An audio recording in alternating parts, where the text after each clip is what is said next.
Once upon a time, in a small village surrounded by a beautiful forest, lived a little girl named Red Riding Hood with her mother.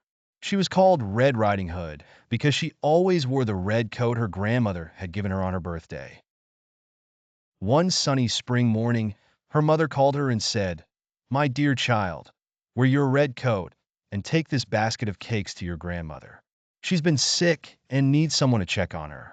Red Riding Hood put on her red coat, picked up the basket eagerly, and headed to the door. Her mother stopped her and said, "Be careful, dear. Don't stray off the path and go straight to your grandmother's house. Greet her politely when you get there." Red Riding Hood kissed her mother and said, "Don't worry, Mom. I'll be fine." She then hurried out, following her mother's advice until she reached the forest where her grandmother lived. There, she met the wolf.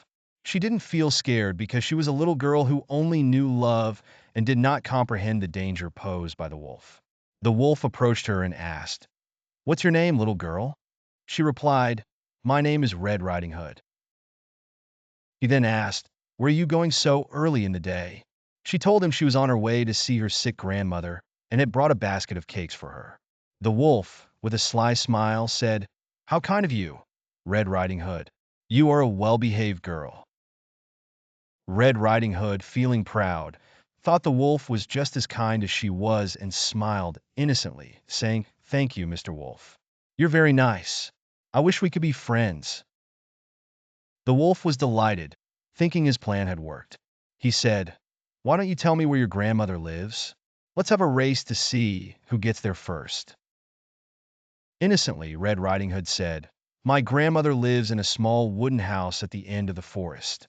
The wolf, grinning wickedly, responded, "Then I'll go this way, and you go the other way." The wolf ran as fast as he could. Meanwhile, Red Riding Hood also headed towards her grandmother's house, but saw beautiful flowers off the path.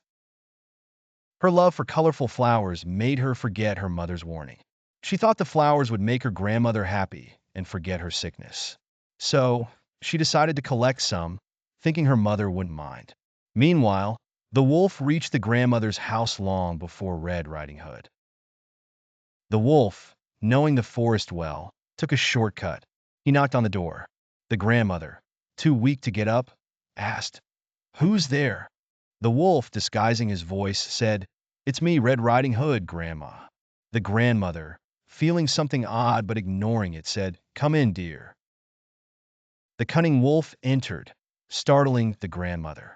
She tried to scream, but no one heard her.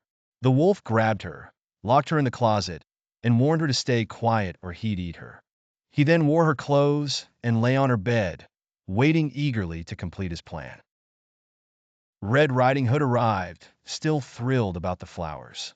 She knocked on the door. The wolf, trying to imitate the grandmother's voice, asked, "Who's there?"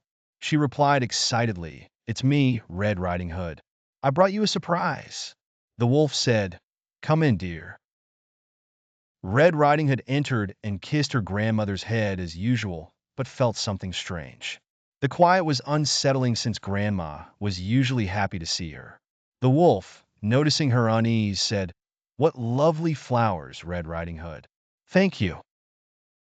Feeling reassured, she put the flowers in a glass of water and sat by the bed, noticing more oddities about her grandmother. She asked, "Grandma, why are your eyes so big?" The wolf answered, "So I can see you better, dear."